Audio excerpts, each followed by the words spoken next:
Tapi tetap ya dasarnya tetap ya adabu fauqal ilmu. Ya, jadi adab itu etiket itu letaknya berada di atas ilmu. Orang yang beretiket, punya akhlak yang baik, punya unggah-ungguh yang baik, itu lebih dihormati daripada orang yang berilmu tapi tidak punya adab dan etika.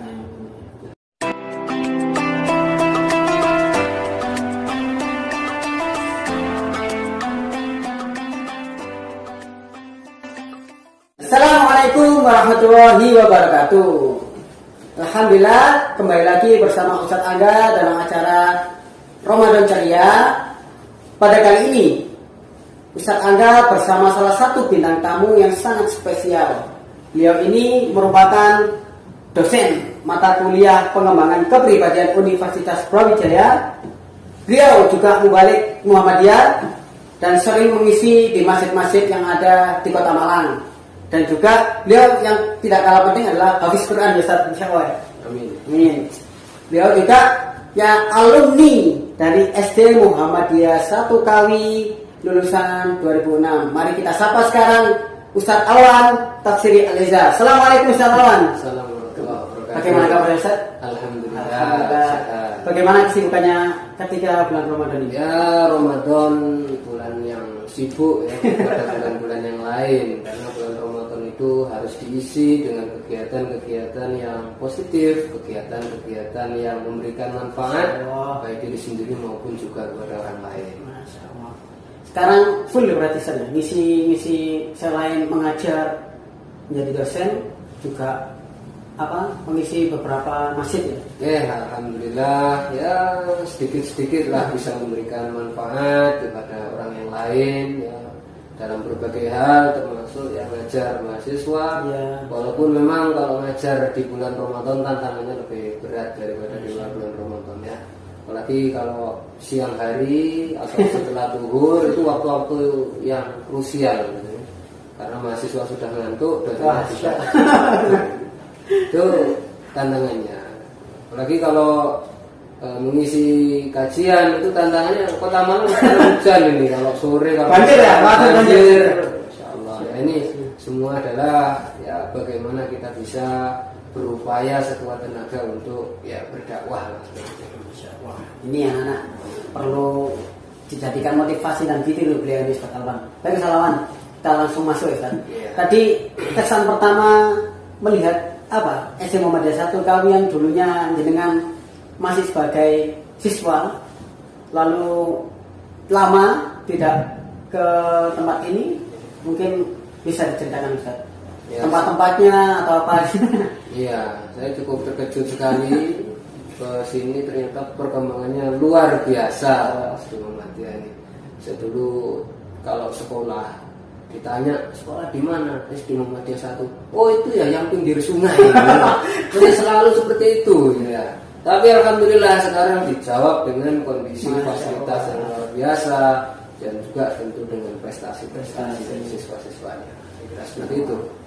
Mungkin sempat Ustaz ya, beberapa guru di SD Muhammadiyah 1 itu pernah menceritakan salah satu kisahnya heroiknya Ustaz Alwan ini sampai ke sekolah saking atau inginnya beliau ini menuntut ilmu sampai di jalan kaki ya saja kalau nggak salah. Itu perjuangannya itu bisa ceritakan Ustaz gimana Ustaz? Ya, yang pertama saya mengucapkan terima kasih kepada guru-guru saya yang sudah menjadikan saya seperti sekarang ini. Bukan karena jariah daripada guru-guru saya kira tidak bisa sampai titik ini. Yang mudah-mudahan Allah memberikan rahmat dan barokah kepada beliau semua, lebih mungkin yang sudah meninggal dunia. Nah dulu memang ya karena keterbatasan ekonomi harus jalan kaki ya, dari Jodipan sampai dengan ke Jalan Kawi ini kira-kira ya sekitar 2-3 kilo. Dan dulu saya juga waktu kelas berapa ya? Saya kelas 3 atau kelas 4 itu sempat saya itu berjualan. Jadi saya sekolah punggungnya bawa buku pakai tas, kemudian kanan kiri saya bawa kue, saya jual kepada teman-teman. Walaupun akhirnya saya juga dimusuhi sama ibu kantin gitu. Karena saya mengganggu masakannya beliau gitu, tapi ya alhamdulillah bisa berjalan walaupun cuma 1 tahun, karena setelah itu saya tidak berjualan lagi karena beberapa persoalan. Masya Allah. Jadi alhamdulillah saya bisa masuk di SD Muhammadiyah ini sampai lulus 6 tahun sekolah di sini, banyak kenangan, banyak ilmu, banyak kawan, banyak saudara, ya, yang semuanya itu sangat ya bermanfaat seperti saudara sendiri. Bahkan satu ini yang cukup menarik, ketika saya dulu wisuda itu kan saya kebetulan mendapatkan nilai terbaik pada saat itu. Masya Allah. Ya, kemudian saya itu menjadi perwakilan wisudawan untuk menyampaikan pesan dan kesan. Saya ingat betul dulu saya bikin tulisan kecil-kecil gitu di kertas, kemudian nanti saya balik saya sampaikan, ngomong dibalik. Itu bahasa Arab ya Ustaz ya? Bukan, enggak, bahasa Indonesia. Bahasa Indonesia. Nah, pada saat itu ya ketika saya pulang gitu ya, itu saya disaloni sama guru-guru ya. Dikasih uang 1. Setelah saya hitung sampai rumah jumlahnya 1 juta rupiah. Masya Allah, zaman itu tahun 2000. 1 juta, Masya Allah. Ya itu dari banyak, jadi nyawer gitu ya, nyawer. Karena saya waktu itu menjadi perwakilan itu. Jadi guru saya nyawer gitu ya. Nah, yang 50.000, yang 100 saya kumpulkan jadi 1 juta. Masya Allah. Masya Allah. Ya, jadi, apa ya, banyak kenangan yang tidak bisa terlupakan dari sekolah ini, dan saya selalu menyisipkan doa mudah-mudahan ya sekolah saya, alma mater saya, guru-guru saya semuanya ya diridhoi oleh Allah SWT. Termasuk Ustaz, kalau mau izin Ustaz ya, sering saya ceritakan ke murid-murid tentang perjuangan yang jenengan. Bagaimana sekarang, karena murid-murid ini apa ya, kurang gigih dalam perjuangannya menuntut ilmu itu.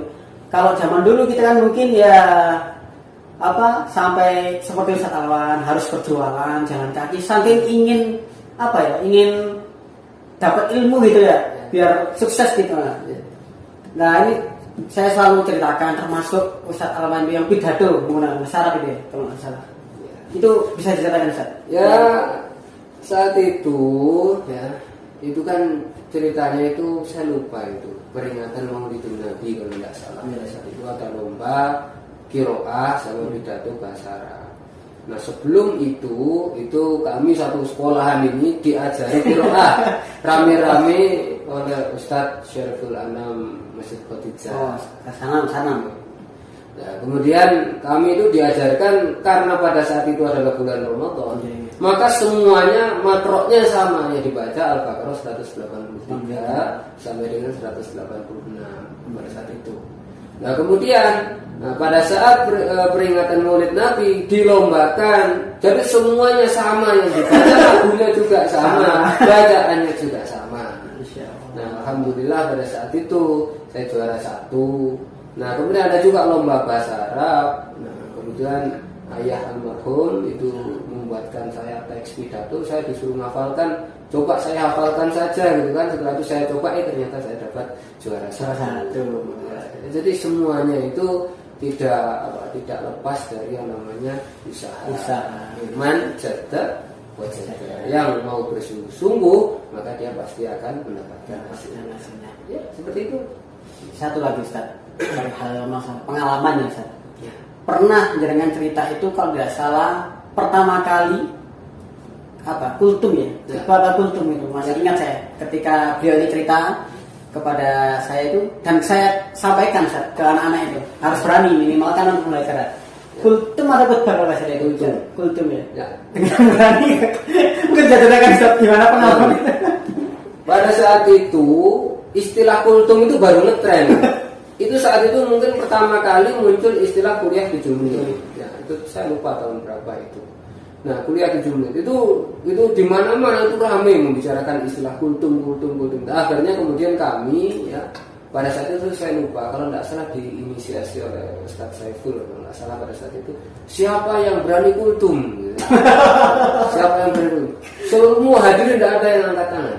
Nah, akhirnya saya angkat tangan itu, saya berani. Gitu. Masya Allah. Saya masukkan salam. Setelah itu mungkin saya lupa pada saat itu saya pakai mukadimah atau tidak. Yang jelas saya mengatakan pada saat itu, mari kita sama-sama sholat 2 rakaat sebelum subuh karena lebih baik daripada dunia dan seisinya. Setelah itu selesai, saya tidak bisa ngomong gitu ya. Sekitar 1 menit mungkin stuck saya. Akhirnya ditanya oleh Ustaz, sudah selesai atau belum? Sudah. Akhirnya wassalamualaikum, kemudian saya turun di belakang. Ya jadi itu awal mula saya memberanikan diri untuk berbicara, public speaking dan lain sebagainya. Ya akhirnya termasuk tadi khutbah bahasa itu setelah adanya peristiwa Kultum itu. Termasuk nanti di SMP dan SMA saya sudah terbiasa untuk berbicara di depan umum. Memang memulainya itu loh. Ya karena malunya itu luar biasa. Ya, Selain malu saja. Malu betul kan? Tetapi saya punya keyakinan bahwa yang menghina saya itu belum tentu seberani saya. Nah, itu yang perlu jadi poin pentingnya untuk terutama motivasi untuk anak-anak ini, Ustaz. Karena kadang itu nggak pede, yang dikedepankan itu takutnya dulu.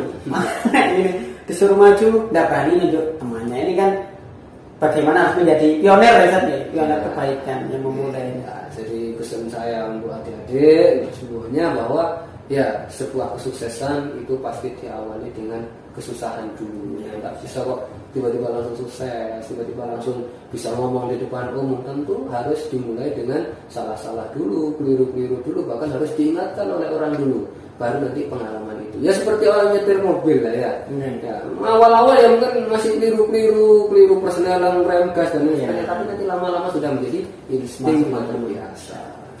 Mungkin keempat, bagaimana menjalani pekerjaan bersamaan dengan menjadi mubalik, harus berdakwah. Apakah ada crash gitu, dalam artian jadwalnya terbentur atau bagaimana?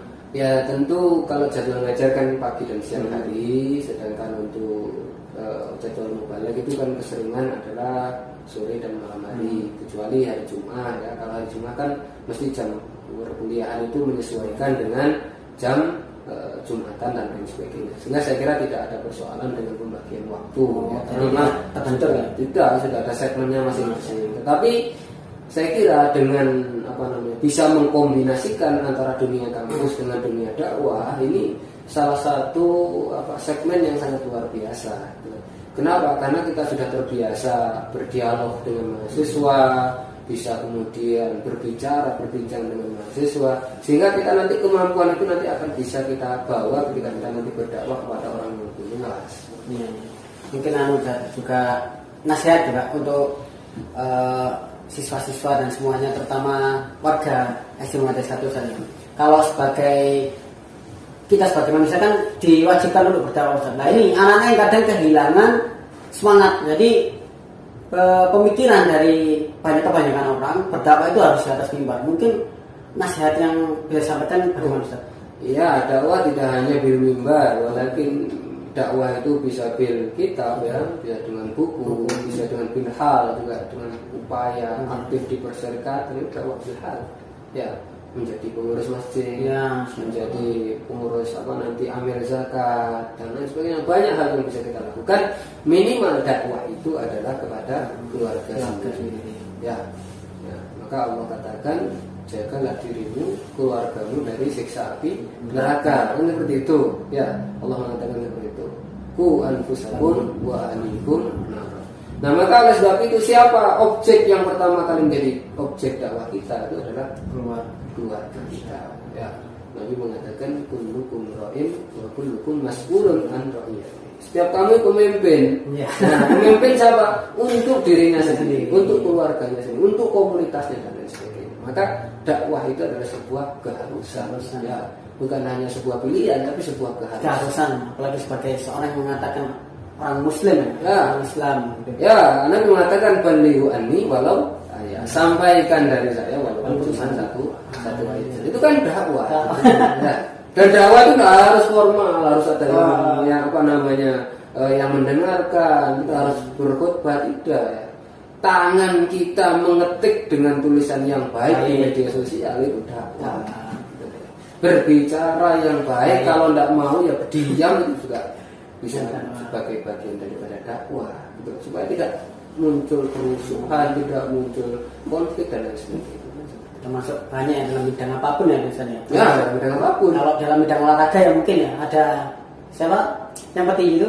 Oh ya sih, Khabib itu kan beliaunya juga. Sana lagi Muhammad Salah itu Muhammad Ali juga, itu kan juga bisa di. Ya, dakwah bisa di mana-mana. Tetapi dakwah itu ya akan memiliki pengaruh yang besar ketika kita memiliki pengaruh yang besar juga.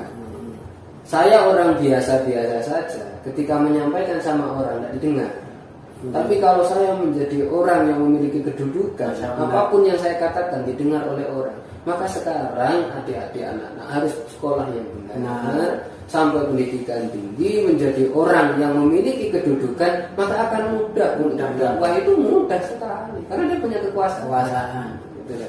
Tapi kalau orang tidak punya kekuasaan, itu kok repot itu ya. Kadang apa namanya, lakon sopo gitu kan ya. Dia mengatakan, lah kamu siapa? Tapi kalau kita punya kekuasaan, kita orang yang memang berpendidikan dan sebagainya, pasti akan didengar oleh orang. Nah, itu motivasi untuk adik-adik supaya giat belajar sebelum dakwah. Giat belajar, cari ilmu yang banyak, baru nanti ketika sudah kuat basicnya dan sebagainya bisa disampaikan dasar-dasar. Itu juga Ustaz. Sekarang ya Ustaz, lagi marak juga, atau yang lebih banyak dialami oleh beberapa sekolah atau beberapa madrasah juga, itu banyak siswa yang sekarang kehilangan sopan santun, adabnya juga kehilangan. Itu kan terkadang kalau saya lihat ceritanya Ustaz Alwa itu bagaimana benar-benar menghargai, menghormati sesosok guru dan terutama orang tua itu. Sekarang kalau laporan itu Ustaz, banyak orang yang masuk itu tidak nurut tidak manut sama sama orang tuanya, bahkan sama guru itu kadang sopan santunnya kurang. Nah itu perlu bagaimana Ustaz untuk nasihatnya untuk anak-anak kita ini? Zamannya. Tapi tetap ya, dasarnya tetap ya, adabu fauqal ilmu. Ya, jadi adab itu, etiket itu letaknya berada di atas ilmu.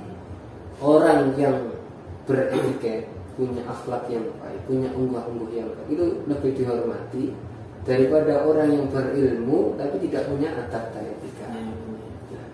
Jadi etika itu suatu hal yang sangat wajib. Bahkan Rasulullah SAW diutus ke muka bumi adalah apa? Untuk memperbaiki akhlak. Innama bu'istu liutammima makariman akhlak. Ya, saya itu diutus ke muka bumi, tujuannya adalah untuk apa? Memperbaiki akhlak. Kita tahu sendiri orang Arab itu seperti apa akhlaknya ya. Anak bayi kecil itu dibunuh, ya, bayi perempuan. Ya, karena dianggap tidak berguna. Ya. Nah, perempuan itu hanya menjadi secondary class, ya, menjadi makhluk kelas 2 aja. Nah, maka oleh sebab itu, ya kita ya bagaimana bisa memperbaiki akhlak. Ya adik-adik juga sama ya. Maka selalu saya katakan kepada mahasiswa, gitu ya, boleh anda nanti punya cita-cita setinggi langit. Saya ngajar mahasiswa kedokteran, nanti suatu saat kamu akan menjadi seorang dokter. Saya mahasiswa hukum, suatu saat kamu nanti akan jadi advokat, kamu nanti akan jadi pengacara, hakim, jaksa dan lain sebagainya. Tapi ingat bahwa guru kita itu selamanya akan menjadi seorang guru, tidak akan ada namanya mantan guru. Seumur hidup tidak ada. Ya, maka hormatnya kita kepada guru kita, walaupun ilmu kita lebih tinggi, itu lebih utama. Iya. Kadang itu apa ya?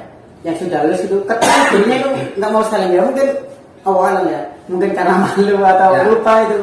Saya punya cerita lucu ya. Jadi ketika suatu saat itu saya sedang perjalanan jauh gitu, saya naik sepeda motor kenceng gitu, kemudian tiba-tiba saya menyelip guru saya. Setelah saya tahu itu guru saya, langsung berhenti. Saya pegat guru saya. Lagi stop gitu ya? Karena guru saya sudah lama sekali nggak pernah jumpa dan saya sangat rindu dengan beliau. Sudah berapa tahun, belasan tahun saya tidak ketemu. Langsung saya berhentikan di tengah jalan. Tidak tahu itu sopan atau tidak sopan. Saya senang sekali gitu kan. Ya masih ingat saya dengan beliau. Ya, jadi tidak ada mantan guru itu, tidak ada. Mantan murid mungkin. Jadi sekarang ya kami terutama guru-guru sekarang ya mungkin zamannya kalau kata jenengannya mungkin datang itu ketemu ya kadang juga plengos gitu. Jadi, sahabat Ali itu pernah mengatakan, orang yang mengajarkan kepada saya satu huruf itu guru saya. Satu huruf loh ini, itu adalah guru saya. Maka jangan lupa ya kita semua ya selipkan doa dalam setiap doa-doa kita untuk guru-guru kita, untuk asatidz kita ya. Mudah-mudahan Allah yang memberikan jalan, memberikan hidayah, memberikan petunjuk, memberikan ma'unah, pertolongan kepada guru-guru kita. Baik, terakhir Ustaz, sebelum kita akhiri, tips atau pesan nasihat itu untuk anak-anak agar bisa meraih kesuksesan seperti ini dengan itu bagaimana Ustaz? Apakah dengan selain berusaha juga menghormati guru kalau tadi sudah diingatkan, terus juga orang tua juga bagaimana? Ya saya kira saya juga belum sukses. Orang yang sukses itu kalau nanti apa? Satu surga. Mati ya itu sukses. Ya, kalau dipanggil sama Allah, ayo masuk ke surgaku, ya, jadi hambaku itu sukses. Ya. Tapi Kanjeng Nabi pernah mengatakan bahwa orang yang sukses itu jika hari ini lebih baik daripada hari kemarin dan hari esok harus lebih baik daripada hari ini. Sedangkan orang yang rugi itu jika hari ini lebih buruk daripada hari kemarin atau sama dengan hari kemarin atau lebih bahkan mungkin hari esok lebih buruk dari hari ini dari hari kemarin itu malah semakin apa namanya itu orang yang rugi. Nah maka oleh sebab itu ya kembali kepada diri kita sendiri, ya, kembali kepada anak-anak sendiri, kepada adik-adik sendiri, kepada semuanya ya bahwa ya sukses itu kita sendiri ya, ada di dalam hati kita ya. Maka sesuatu yang ada dalam hati kita ini harus kita keluarkan, kita implementasikan, kita konkretkan dalam kehidupan sehari-hari ya. Tetapi ingat ya bahwa kita itu hidup di dunia tujuannya itu adalah untuk beribadah kepada Allah ya. Bahwa Allah menciptakan jin dan manusia adalah untuk beribadah. Maka semua aktivitas kita niatkan untuk Allah, untuk keridhaan Allah. Maka insya Allah kalau seluruh aktivitas kita lillah hanya untuk Allah ya, capek kita, lelah kita, kesusahan kita itu akan dinilai oleh Allah Subhanahu wa taala. Ya mudah-mudahan apa namanya saya doakan ya adik-adik semua mendapatkan kesuksesan dari Allah Subhanahu wa taala. Ya apalagi ini sudah dengar suara azan. Dan selain azan mungkin Ustaz. Berarti ini sudah kan ini menuju ini buka berbuka ya Ustaz ya. Ini sudah tandanya selesai. Dan yang terakhir saya mengucapkan salam takzim saya kepada guru-guru saya semuanya. Wabil khusus atas saya yang ada di SD Muhammadiyah ini ya, baik yang masih aktif maupun yang sudah purna, mudah-mudahan Allah Subhanahu wa taala memberikan rezeki yang barokah, memberikan kehidupan yang mudah, dan saya senang sekali mudah-mudahan suatu saat kita ketemu kembali di surganya Allah Subhanahu wa taala fi raudhah min riyadil jinan, taman-taman surga Allah Subhanahu wa taala. Itu aja mungkin yang bisa kita bahas hari ini ya Ustaz. Sangat banyak nasihat saya dari Ustaz Alwan ini, dan harapannya kedepannya itu bisa menjadikan anak-anak menjadi pribadi yang lebih baik. Ini sebagai motivasi kedepannya Ustaz ya. Terima kasih Ustaz Alwan atas kunjungannya. Semoga dilancarkan segala urusannya, diberikan keberkahan dalam kehidupannya. Masya Allah. Baik anak-anak, demikian yang bisa Ustadz Angga sampaikan bersama bintang tamu kita Ustadz Alwan. Semoga kedepannya anak-anak menjadi pribadi yang lebih baik. Yang paling penting adalah berani menjadi pioner kebaikan ya Ustadz. Yang kedua juga kewajiban untuk berdakwah ya. Yang ketiga jangan lupa utamakan adab, jangan lupa akhlaknya juga diperbaiki juga ya Ustadz. Dan yang terakhir hormati guru, orang tua, dan jangan lupa tingkatkan ibadahnya. Itu saja. Semoga kalian semua menjadi anak yang sukses, menjadi penerus kita semua. Amin amin. Demikian yang saya sampaikan. Assalamualaikum warahmatullahi wabarakatuh.